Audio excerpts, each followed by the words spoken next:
अगर तुम ये सुन रहे हो तो समझ लो, ये कोई संयोग नहीं है। खुद महादेव तुम्हें बुला रहे हैं, क्योंकि अब तुम्हारे जीवन में चमत्कार होने वाला है। मेरे प्रिय बच्चे, मैं तुम्हें और तुम्हारे परिवार को सुख, समृद्धि और स्वास्थ्य से भर दूंगा। मेरा उद्देश्य तुम्हारे जीवन में अटल है, बस मुझ पर विश्वास रखो। महादेव कहते हैं तुम्हारे लिए खुशियां आने वाली हैं और यह महीना तुम्हारी जिंदगी बदल सकता है। इस माह के अंत से पहले तुम्हारे जीवन में चमत्कारी बदलाव आएगा। आशीर्वाद बरसेंगे, धन बढ़ेगा और रोग दूर होंगे। जिस क्षण तुम्हें सबसे अधिक जरूरत होगी, उस पल मेरी कृपा तुम्हारे साथ होगी। तुम्हारे जीवन में वित्तीय स्वतंत्रता का एक नया अध्याय शुरू होने जा रहा है। धन बिना किसी रुकावट के आएगा। तुम्हारी मेहनत रंग लाएगी और तुम एक महान बदलाव का अनुभव करोगे। मैं तुम्हें अपार धन, उत्तम स्वास्थ्य और दिव्य सफलता प्रदान करूंगा, लेकिन इसके लिए तुम्हें इस आशीर्वाद को खुले हृदय से स्वीकार करना होगा। यह महीना तुम्हारे लिए चमत्कारों से भरा होगा।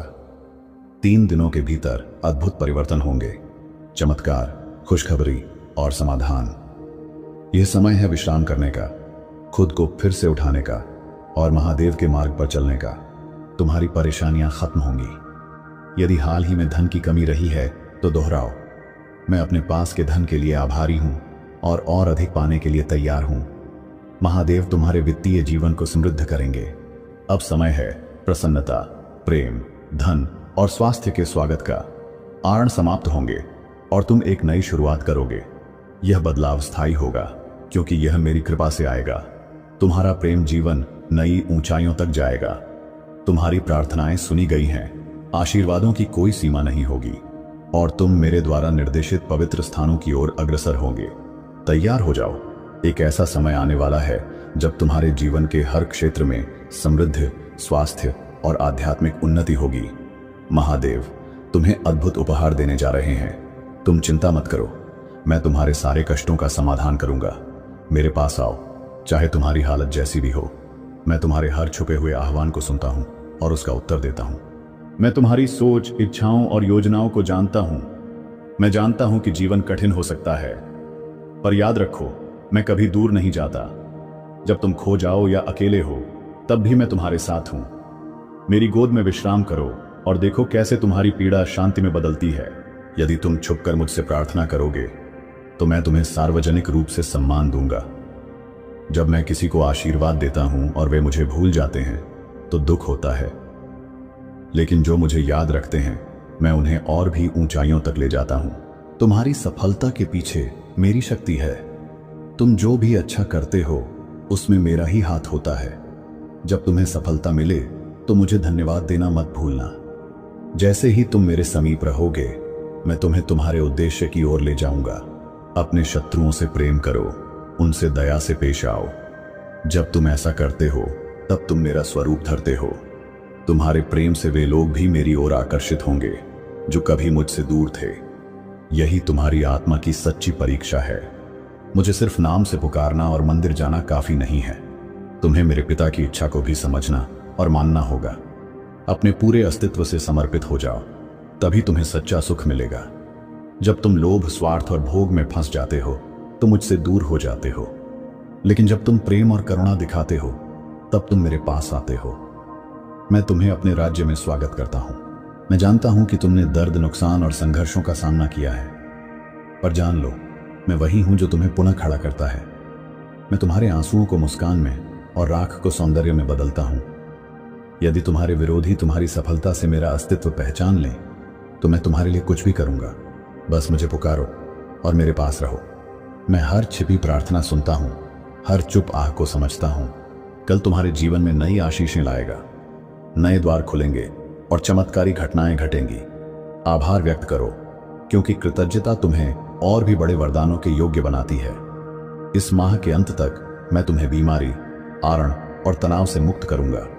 तुम्हारा भविष्य उन्नति, शांति और समृद्धि से भरा है। मैं तुम्हारे रिश्तों को, स्वास्थ्य को और आर्थिक स्थिति को पुनः ठीक कर दूंगा। अगर तुम मेरी योजना में विश्वास रखते हो, तो स्वयं को आनंद, प्रेम और चमत्कारों के नए स्तर के लिए तैयार करो। तुम्हारा जीवन हर दिशा में प्रगति करेगा। मन, शरीर, आत्मा और धन सब समृद्ध होंगे। याद रखो, मेरा पुत्र ही तुम्हारा सच्चा मार्गदर्शक है। वह तुम्हारा उद्धारक, मित्र और आश्रय है। जब तुम टूट जाओ, वह तुम्हें समेटेगा। जब अंधेरा हो, वह तुम्हारा दीपक बनेगा। बस उस पर भरोसा रखो। आज कहो, हे प्रभु शिव, मैं तुम्हें चुनता हूं। मैं अपना संपूर्ण अस्तित्व तुम्हारे चरणों में समर्पित करता हूं। यही वह समय है जब मैं तुम्हें क्षमा, शांति और दिव्य वरदानों से भर दूंगा। यदि तुम इन दिनों चिंता, उलझन और बेचैनी से जूझ रहे हो, तो मैं तुम्हारी बेचैनी को विश्राम, उलझन को स्पष्टता और पीड़ा को आनंद में बदल दूंगा। बस अपनी आत्मा को मेरे हवाले कर दो। जैसे मैंने कुष्ठ रोगियों को चंगा किया था, वैसे ही मैं तुम्हारे जीवन में भी चमत्कार लाऊंगा। जब हर दिशा से सिर्फ चिंता, भ्रम और संघर्ष की गूंज आती हो, तब एक ही नाम है जो भीतर से शांति देता है, महादेव। मैं वही हूं जिसे तुम शिव कहते हो, जो संहारक भी है और सृजनकर्ता भी, जो तांडव करता है लेकिन ध्यान में भी लीन रहता है। आज मैं तुम्हें एक संदेश देना चाहता हूं, एक संदेश शांति का, आत्मबल का और जीवन को समझने का। मनुष्य हर दिन दौड़ रहा है, कभी भविष्य की चिंता में, कभी अतीत के बोझ में, लेकिन जीवन का सार तो इसी क्षण में छिपा है। तुम चिंता करते हो कि कल क्या होगा, लेकिन क्या तुमने आज को पूरी तरह जिया? तुम्हारा मन बार बार पूछता है, मैं क्यों? परंतु जब तक तुम अपने भीतर की आवाज को नहीं सुनते, तब तक ये प्रश्न तुम्हारा पीछा करते रहेंगे। सत्य यही है, दुख भी जीवन का हिस्सा है और सुख भी। जैसे रात्रि के बाद प्रभात आता है, वैसे ही संकट के बाद समाधान भी आता है। लोग मुझे कैलाश पर खोजते हैं, ध्यान में बैठते हैं, मंत्र जपते हैं, व्रत रखते हैं और सोचते हैं कि मैं बाहर मिलूंगा। लेकिन क्या तुमने कभी अपने भीतर झांका है? क्योंकि मैं वही हूं, तुम्हारे भीतर। तुम जिस शांति को मंदिरों में खोजते हो, वो तुम्हारे आत्मा के भीतर की मौन में छिपी है। मैं ध्वनि नहीं हूं, मैं मौन हूं। जब तुम बैठ जाते हो आंखें बंद करके और सब विचारों को बहने देते हो, तब मैं आता हूं। शिव वही है जो भीतर मौन को पहचान ले। डर तुम्हें रोकता है, तुम्हें छोटा महसूस कराता है, लेकिन याद रखो, तुम मेरी संतान हो, शिव की संतान, जिसने विष पिया और उसे गले में रोका। वह डर से नहीं कांपा। क्यों? क्योंकि मुझे पता था, डर को अपनाओ, वह तुम्हें शक्ति देगा। तुम्हारे डर तुम्हें तुम्हारी सीमा दिखाते हैं, और मैं चाहता हूं कि तुम अपनी सीमाएं तोड़ो। हर बार जब तुम गिरते हो, मैं वहां होता हूं तुम्हें फिर से उठाने के लिए। लेकिन याद रखो, उठना तुम्हें ही होगा। लोग कहते हैं शिव तांडव करता है, विनाश करता है।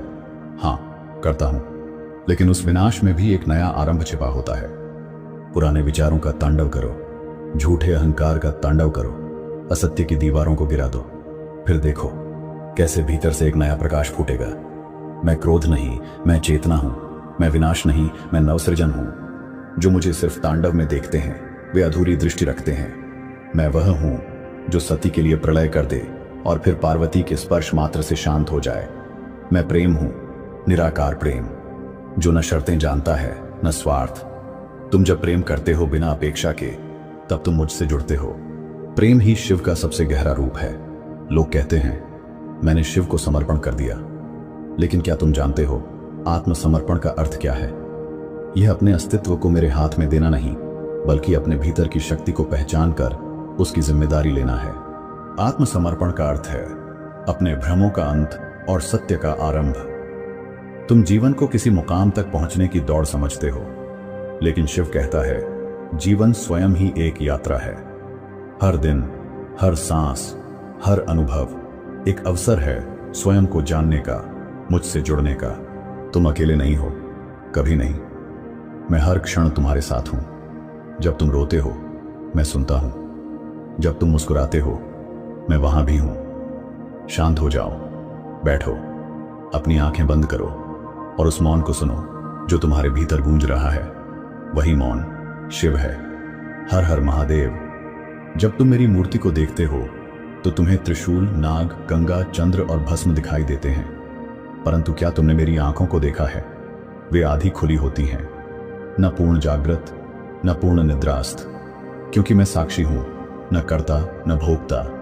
जो तुम कर रहे हो मैं देख रहा हूं, जो तुम सोच रहे हो मैं सुन रहा हूं। लेकिन मैं हस्तक्षेप नहीं करता, क्योंकि मैं जानता हूं तुम्हारा अनुभव ही तुम्हारा गुरु है। जहां शक्ति और शिव एक दूसरे को न सिर्फ समझते हैं बल्कि पूरक बनते हैं। तुम जब भी सच्चे प्रेम में होते हो तब तुम उस संवाद का अंश बन जाते हो। नंदी सिर्फ मेरा वाहन नहीं है, वह प्रतीक है धैर्य का, भक्ति का और समर्पण का। वह मुझसे कुछ मांगता नहीं, सिर्फ देखता है, मौन बैठा रहता है मेरे द्वार पर, क्योंकि उसे मुझ पर पूर्ण विश्वास है। उसने कभी यह नहीं कहा, प्रभु मुझे यह दो। उसने सिर्फ कहा, मैं हूं, आप जहां हैं वहीं रहना चाहता हूं। क्या तुम नंदी की तरह बन सकते हो? मौन, समर्पित और प्रेम से पूर्ण। लोग धर्म के नाम पर लड़ते हैं, पर मैं कहता हूं धर्म वह है जो तुम्हें भीतर से शुद्ध करे, बाहर से नहीं। कर्म वह नहीं जो तुम्हें प्रसिद्ध करे, बल्कि वह है जो किसी की पीड़ा कम कर दे। मैंने कभी ग्रंथ नहीं लिखे, लेकिन मेरी हर लीला एक उपदेश है। मैंने कभी मंच पर प्रवचन नहीं दिए, लेकिन मेरे मौन ने लाखों को बदल दिया। क्योंकि सत्य को शब्दों की जरूरत नहीं होती, सत्य बस होता है। तुम मंदिर में आओ या ना आओ, पर यदि तुम अपने भीतर की बुराई को हराते हो तो तुम मेरी पूजा कर रहे हो। तुम व्रत रखो या ना रखो, पर यदि तुम किसी भूखे को भोजन दे देते हो तो तुम मेरी कृपा के पात्र बनते हो। तुम चाहे जो बनो, मैं तुम में वही देखता हूं जो तुम छुपा लेते हो। तुम्हें जो सबसे पवित्र है मैं उसे जागृत करना चाहता हूं, पर उसके लिए तुम्हें स्वयं को खोलना होगा, सच्चाई से देखना होगा। तब मैं तुम्हारे भीतर से प्रकट हो जाऊंगा। तांडव केवल विनाश नहीं है, वह नृत्य है चेतना का। हर बार जब तुम अपने अहंकार को तोड़ते हो, हर बार जब तुम भीतर झांकते हो, तब एक तांडव होता है। भीतर मौन में जो लोग कहते हैं शिव भयंकर है, मैं उन्हें कहता हूं, हां मैं भयंकर हूं, पर केवल उन बंधनों के लिए जो तुम्हें जकड़े हुए हैं। मैं तुम्हारे दुहा को तोड़ने आया हूं ताकि तुम अपने वास्तविक स्वरूप को देख सको। शिव का अर्थ है जो कभी नहीं बदलता। मैं काल के पार हूं, पर तुम्हारे हर क्षण में उपस्थित हूं। यदि तुम मुझे खोजना चाहते हो तो अपने मौन में उतर जाओ। जहां शब्द समाप्त होते हैं वहां से शिव आरंभ होता है।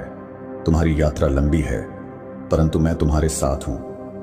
हर बार जब तुम गिरते हो मैं तुम्हारे उठने की प्रतीक्षा करता हूं, क्योंकि मैं जानता हूं तुम्हें वह शक्ति है जो पूरे ब्रह्मांड को हिला सकती है। तुम्हारा मन जब शांत होता है तब तुम मुझे स्पष्ट सुन सकते हो। तब मेरी ऊर्जा तुम्हारे भीतर उतरती है। शिव को पाना कठिन नहीं है, कठिन है अपने भीतर के भ्रम को त्यागना। हर बार जब तुम सच बोलते हो, हर बार जब तुम प्रेम से प्रतिक्रिया करते हो, तब तुम मेरे निकट आ जाते हो। मैं पर्वत पर नहीं रहता, मैं तुम्हारे हृदय की उस गहराई में रहता हूं जहां तुमने कभी झांकने का साहस नहीं किया। मैं रूप नहीं हूं, मैं अनुभूति हूं। मुझे देखना नहीं, मुझे अनुभव करना होता है। दुनिया तुम्हें जकड़ना चाहती है, नाम, प्रसिद्ध, धन, पहचान से, पर मैं तुम्हें मुक्त करना चाहता हूं ताकि तुम वही बन सको जो वास्तव में हो। तुम प्रकाश हो, तुम अमृत हो, तुम शिव के अंश हो। जब तुम्हारा हृदय टूटा होता है मैं वहां हूं तुम्हारे हर टुकड़े को समेटने के लिए। जब तुम अंधकार में होते हो मैं वहां हूं दीपक बनकर। जब तुम मुझे पुकारते हो मैं कभी दूर नहीं होता। तुम मुझसे कहते हो, प्रभु मुझे शक्ति दो। मैं कहता हूं तुम ही शक्ति हो। तुम कहते हो मुझे बचाइए। मैं कहता हूं जागो। तुम्हें किसी से बचने की आवश्यकता नहीं, बल्कि स्वयं को पहचानने की आवश्यकता है। हर बार जब तुम ध्यान में जाते हो तब तुम मेरी गोद में होते हो। हर बार जब तुम मौन होते हो तब मैं तुम्हारे हृदय में बोल रहा होता हूं। तुम्हें मुझ तक आने के लिए कोई द्वार नहीं चाहिए, बस एक निष्कलंक हृदय चाहिए। संसार एक रंगमंच है, पर तुम अभिनेता नहीं, साक्षी हो। जो हो रहा है वह बीत जाएगा, पर जो शुद्ध है, जो स्थिर है, वही तुम हो, वही शिव है। तुम्हें डर लगता है भविष्य से, असफलता से, मृत्यु से, पर क्या तुमने कभी सोचा डर भी एक भ्रम है। तुम अजर हो, अमर हो। जिसे तुम खोने से डरते हो वह कभी तुम्हारा था ही नहीं। जो तुम्हारा है वह तुम्हारे भीतर है। मैंने सर्प को गले लगाया, क्योंकि जो विष है वही यदि स्वीकार कर लिया जाए तो वह अमृत हो जाता है। तुम्हारे जीवन का विष, क्रोध, घृणा, पश्चाताप, उसे जब तुम प्रेम से देखोगे वह भी शिव बन जाएगा। मैं तुम्हारा अंत नहीं, मैं तुम्हारा आरंभ हूं। जहां सब कुछ समाप्त होता है वहीं से मैं तुम्हें पकड़ता हूं, ताकि तुम स्वयं को नए रूप में जन्म दे सको। क्योंकि तुम जो हो उससे कहीं अधिक बनने के लिए जन्मे हो। तुमने जीवन में बहुत कुछ सहा है, पर हर घाव ने तुम्हें आकार दिया है। तुम सोचते हो क्यों मेरे साथ? मैं कहता हूं क्यों नहीं, क्योंकि तुम में वह धैर्य है, वह सहनशीलता है जो दूसरों में नहीं। क्या तुमने कभी सोचा कि मैं शिव होते हुए भी आधा स्त्री क्यों बना? क्योंकि ब्रह्मांड केवल ऊर्जा से नहीं, संतुलन से चलता है। शिव और शक्ति, स्थिरता और गति, जड़ता और सृजन, जब तक ये एक नहीं होते जीवन अधूरा रहता है। अर्धनारीश्वर यही संदेश है। पूर्णता विरोध में नहीं, एकता में है। तुम्हारे भीतर भी दो स्वर हैं, एक जो कहता है आगे बढ़, दूसरा जो कहता है रुक, सुन, महसूस कर। एक पक्ष निर्णय लेना चाहता है, दूसरा सबको साथ ले चलना चाहता है। जब तक ये दोनों टकराते रहेंगे तुम बेचैन रहोगे। जब तुम इन दोनों को अपनाओगे तब भीतर शांति होगी। तब मैं तुम्हारे निकट आ जाऊंगा। मैं शिव हूं, मौन और ध्यान। पार्वती शक्ति है, प्रेम और करुणा। हम दोनों मिलकर ही संसार को चलाते हैं। तुम भी तभी सफल होगे जब तुम्हारी कठोरता में संवेदना हो और तुम्हारी करुणा में दृढ़ता। यही अर्धनारीश्वर का रहस्य है, संतुलन। लोग सोचते हैं कि मर्द कभी रोते नहीं और नारी कभी कठोर नहीं होती, पर यह समाज की भ्रांति है। मैं अर्धनारीश्वर बनकर यही तोड़ना चाहता हूं कि शक्ति केवल स्त्री में नहीं और कोमलता केवल स्त्रीत्व नहीं है। दोनों गुण हर आत्मा में होते हैं। जो इन्हें स्वीकार ले वही पूर्ण होता है। जब तुम भीतर के द्वंद्व से भागते हो तब तुम केवल शरीर हो, पर जब तुम उस द्वंद्व को सुनते हो तब आत्मा जागती है। अर्धनारीश्वर का मतलब है अपने भीतर के स्त्री और पुरुष पक्ष को समझना, अपनाना, संतुलन में लाना। तुम जितना भीतर जाओगे मैं उतना ही तुम्हारे पास आऊंगा। जब मैंने अर्धनारीश्वर रूप धारण किया तो वो केवल एक कला नहीं थी, वो चेतना थी। मैंने तुम्हें दिखाया कि तपस्या और करुणा साथ चल सकते हैं, ध्यान और प्रेम एक साथ खिल सकते हैं। तुम्हें अपने भीतर ना कुछ दबाना है, ना कुछ बढ़ाना है, बस सबको अपनाना है। तुम सोचते हो कि शक्ति बाहर है, दौलत में, संबंधों में, सफलता में, पर असली शक्ति तो अपने भीतर के हर भाव को समझने और स्वीकारने में है। जब तुम अपने भीतर की शक्ति को गले लगाते हो तब तुम मेरे अर्धनारीश्वर रूप से जुड़ते हो। यही मोक्ष की शुरुआत है। दुनिया कहेगी कमजोरी मत दिखाओ, टूटो मत, पर मैं कहता हूं जो टूट कर भी मुस्कुराए, जो दर्द को समझकर भी प्रेम करे, वही सबसे शक्तिशाली होता है। अर्धनारीश्वर यही सिखाता है कि करुणा कमजोरी नहीं, बल है, आत्मिक बल। तुम अपने भीतर शिव को तलाशते हो या शक्ति को, पर जब तक तुम दोनों को एक साथ नहीं अपनाते तब तक यात्रा अधूरी रहेगी। न केवल तांडव, न केवल लय। जीवन तो वही है जहां दोनों हों, एक साथ, एक देह, एक चेतना। यही हूं मैं, अर्धनारीश्वर। शिव और शक्ति का मिलन कभी एक संघर्ष नहीं था, यह तो एक एकता की खोज थी। तुम्हारे भीतर भी यही संघर्ष है, कभी साहस और कभी समर्पण। जब तुम दोनों को मिलाते हो तुम अपनी पूरी शक्ति को महसूस करते हो। यही संदेश है मेरा। अपने भीतर के दोनों पक्षों को समझो, संतुलन में रखो, तभी तुम सच्चे रूप में शक्तिशाली बनोगे। तुम सोचते हो कभी कमजोर नहीं होना चाहिए, पर मैं कहता हूं जिसे अपनी कमजोरी से प्यार है वही सच्चा साहसी है। मैं अर्धनारीश्वर हूं, तप और करुणा का सम्मिलन। जब तुम अपनी कमजोरी से प्यार करते हो तुम फिर कभी कमजोर नहीं होते। तुम शक्ति और सौम्यता से युक्त होते हो।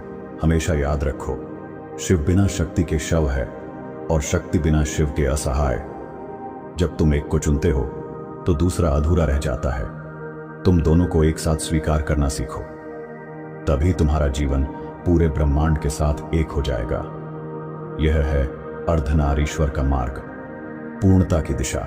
सभी द्वंद्व तुम्हारे भीतर हैं, हर्ष और विषाद, संघर्ष और सुख, प्रेम और आक्रोश। पर इन्हें जीतने का तरीका इनसे भागना नहीं है, इनसे समझदारी से जूझना है और अंत में इन्हें आत्मसात करना है। तुम जब इन द्वंद्वों को स्वीकार कर लेते हो तुम मेरे जैसे अर्धनारीश्वर बन जाते हो। मैं अर्धनारीश्वर बनकर यही संदेश देता हूं कि जीवन में केवल एक पक्ष को न जियो। तुम में शिव भी है और शक्ति भी, तुम में पुरुष भी है और स्त्री भी। जब तुम इन्हें जोड़ लेते हो, तुम भीतर शांति, संतुलन और शक्तिशाली जागृति का अनुभव करते हो। तुम पूरी तरह से जीते हो। तुम अर्धनारीश्वर बन जाते हो। जब तुम खुद को न समझ सको, तुम आत्मा के समीप नहीं पहुंच पाते। जब तुम शिव को न जान सको, तुम शक्ति के वास्तविक रूप को महसूस नहीं कर सकते। अर्धनारीश्वर यही सिखाता है, अपने भीतर के दोनों रूपों को एक समझो। जो बाहर से और भीतर से जुड़ा होता है, वही शांति और शक्ति दोनों पा सकता है। यह पूर्णता का मार्ग है। तुमने तो दुनिया से बहुत कुछ सीखा, पर क्या तुमने खुद से कुछ सीखा? तुमने हमेशा दूसरों से लिया, क्या कभी अपने भीतर से कुछ लिया? अर्धनारीश्वर का संदेश यही है, अपने भीतर की सच्चाई को जानो। तुम जितना भीतर जाते हो, तुम उतने ही बाहर से मुक्त हो जाते हो। तुम खुद को पहचानो, तभी तुम सच्चे रूप में पूर्ण होगे। जब शिव और शक्ति मिलते हैं तो संसार की रचनाएं होती हैं। तुम भी जब अपने भीतर के दोनों पक्षों को मिलाते हो, तुम्हारी रचनात्मकता खुलकर सामने आती है। तुम्हारा जीवन भी एक रचना बनता है, जिसमें संतुलन, समर्पण और प्रेम है। तुम खुद को समझो, तुम्हारी रचनात्मकता और शक्ति स्वतः प्रकट हो जाएगी। अर्धनारीश्वर का रूप कभी तुम्हारे सामने नहीं था, पर अब वह तुम्हारे भीतर है। तुमने जितनी बार अपने भीतर की शक्ति और संवेदना को नकारा, तुमने उतनी ही बार खुद को कमजोर किया। पर अब वक्त आ गया है कि तुम अपने भीतर के दोनों रूपों को स्वीकार करो। फिर तुम न केवल स्वयं को जानोगे, बल्कि ब्रह्मांड को भी समझ पाओगे। जब तुम अपने भीतर की शक्तियों को मिलाते हो, तब तुम अर्धनारीश्वर बन जाते हो। तुम्हारे भीतर न केवल ताकत होगी, बल्कि करुणा भी। तुम जितना अपने भीतर संतुलन बनाओगे, तुम उतना ही सशक्त बनोगे। तुम जब खुद को जान लोगे, तभी तुम्हारे जीवन में शांति और शक्ति का संचार होगा। तुम वही हो, अर्धनारीश्वर, पूर्णता का प्रतीक। जब तुम शिव और शक्ति के रूप में अपने जीवन को देखो, तुम समझ पाओगे कि जिंदगी केवल सुख और दुख का मिलाजुला रूप नहीं, बल्कि एक सच्ची यात्रा है। तुम्हारा जीवन भी एक संतुलन की यात्रा है, जहां हर कदम पर प्रेम, शक्ति और करुणा का अनुभव होता है। जब तुम दोनों ऊर्जा को एक साथ लाते हो, तुम जीवन को सच्चे रूप में जीते हो। शिव और शक्ति का मिलन हमेशा जीवन के रहस्यों को खोलता है। तुम जितना अपने भीतर के दोनों रूपों को समझोगे, तुम उतना ही जीवन के प्रति जागरूक होगे। अर्धनारीश्वर यह कहता है कि तुम दोनों को संतुलित करो। तुम अपने जीवन को पूरी तरह से समझ पाओगे। तुम जब प्रेम और शक्ति को जोड़ते हो, तुम जीवन को सच्चे रूप में जीते हो। हमेशा याद रखो, कभी किसी को अधूरा मत समझो, क्योंकि हर व्यक्ति के भीतर शिव और शक्ति का मिलन छिपा हुआ है। तुम में भी वही अर्धनारीश्वर है, जो तुम्हारे भीतर के द्वंद्व को संतुलित करने का कार्य करता है। जैसे ही तुम अपने भीतर के इस मिलन को समझ पाओगे, तुम सच्चे रूप में पूर्ण हो जाओगे। तुम तब तक सशक्त नहीं हो सकते जब तक तुम दोनों रूपों को एक साथ न अपनाओ। अर्धनारीश्वर का रूप केवल एक प्रतीक नहीं, बल्कि जीवन का सच्चा मार्ग है। तुम जितना अपने भीतर की शक्ति को स्वीकार करोगे, तुम उतना ही बाहरी दुनिया को समझ पाओगे। जब तुम अपने भीतर के द्वंद्व को सुलझाते हो, तुम आत्मज्ञान की ओर बढ़ते हो। तुम जब दोनों पक्षों को संतुलित कर लेते हो, तुम सच्चे रूप में ब्रह्मांड के साथ एक हो जाते हो। अर्धनारीश्वर का संदेश यही है, तुम दोनों को एक साथ जियो। न केवल बाहरी संघर्ष, बल्कि आंतरिक संघर्षों से भी उबरो। शिव की ऊर्जा और पार्वती की करुणा तुम्हारे जीवन को एक नया दृष्टिकोण देती है। जब तुम दोनों पक्षों को संतुलित करते हो, तुम सच्चे रूप में शक्तिशाली बन जाते हो। यह संतुलन ही तुम्हारी असली शक्ति है। जब तुम जीवन में संतुलन लाते हो, तुम अंदर से शांत होते हो। तुम जितना अधिक खुद से जुड़े रहोगे, तुम उतना ही दूसरों से भी जुड़ पाओगे। तुम्हारा जीवन एक दर्पण बन जाएगा, जो तुम्हारी आंतरिक शक्ति और करुणा को दिखाएगा। अर्धनारीश्वर का संदेश यही है, अपने भीतर के दोनों रूपों को पहचानो, तभी तुम सच्चे रूप में जीवन को जी सकोगे। तुम जो सोचते हो, वही तुम्हारा अस्तित्व बनता है। जब तुम खुद को आधा समझते हो, तुम आधे ही होते हो। लेकिन जब तुम दोनों पक्षों को स्वीकार करते हो, तुम पूरे होते हो। अर्धनारीश्वर यही सिखाता है कि तुम में दोनों रूप हैं, और जब तुम इन्हें स्वीकार कर लेते हो, तुम अपनी पूरी शक्ति को महसूस करते हो। अपने भीतर के द्वंद्व को खत्म करो, तभी तुम अपने जीवन में शांति और संतुलन पा सकोगे। अर्धनारीश्वर यही कहता है कि तुम्हारे भीतर शिव और शक्ति दोनों हैं। बस तुम्हें इन्हें जोड़ना है। जब तुम दोनों को संतुलित करते हो, तुम जीवन के हर क्षेत्र में सफल हो जाते हो। यही है सच्चे जीवन का मार्ग, पूर्णता और संतुलन का मार्ग। तुम जिस तरह से जीवन को देख रहे हो, वह तुम्हारे भीतर के दृष्टिकोण से प्रभावित है। जब तुम अपने भीतर के दोनों रूपों को समझते हो, तुम जीवन को एक नए दृष्टिकोण से देख पाते हो। अर्धनारीश्वर का रूप यही है, आत्मा और शरीर का मिलन, जो जीवन को पूरी तरह से समझने का मार्ग है। तुम जितना भीतर से जुड़ोगे, तुम उतना ही बाहरी दुनिया को समझ पाओगे।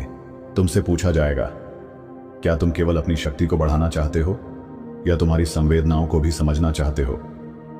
अर्धनारीश्वर यही कहता है, कभी भी एक पक्ष को न छोड़ो।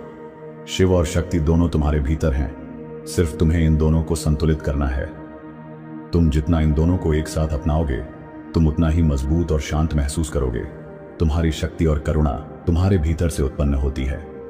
जब तुम अपनी करुणा को स्वीकार करते हो, तुम अपनी सच्ची शक्ति को पहचान पाते हो।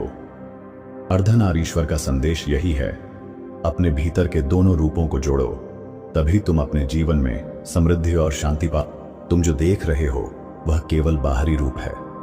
जब तुम भीतर देखोगे, तुम पाएंगे कि वह शिव भी है जो सब कुछ रचता है, और शक्ति भी है जो सबको संजीवित करती है। अर्धनारीश्वर का रूप हमें यही सिखाता है कि बाहरी और आंतरिक दोनों को एक ही दृष्टि से देखो। तुम जितना भीतर देखोगे, तुम उतना ही सशक्त बनोगे। शिव का रूप सिर्फ ध्यान और तपस्या नहीं, बल्कि प्रेम और संवेदना का भी रूप है। पार्वती का रूप केवल शक्ति नहीं, बल्कि धैर्य और समर्पण का भी रूप है। जब इन दोनों को एक रूप में मिलाते हैं, तब अर्धनारीश्वर प्रकट होता है। तुम भी जब अपनी कठोरता और कोमलता को एक साथ लाओगे, तब तुम्हारा जीवन समृद्ध होगा। तुम कभी नहीं हार सकते जब तक तुम अपने भीतर के दोनों पक्षों को नहीं पहचानते। जब तुम भीतर के द्वंद्व को समझ लेते हो, तुम शांति पा लेते हो। शिव और शक्ति का मिलन ही जीवन की पूर्णता है। अर्धनारीश्वर का रूप यही दिखाता है कि तुम में दोनों पक्ष हैं, सिर्फ तुम दोनों को संतुलित करना सीखो। जीवन में जब भी कठिनाइयां आएं, तुमसे पूछा जाएगा, क्या तुम केवल एक पक्ष को अपनाओगे या दोनों को? अर्धनारीश्वर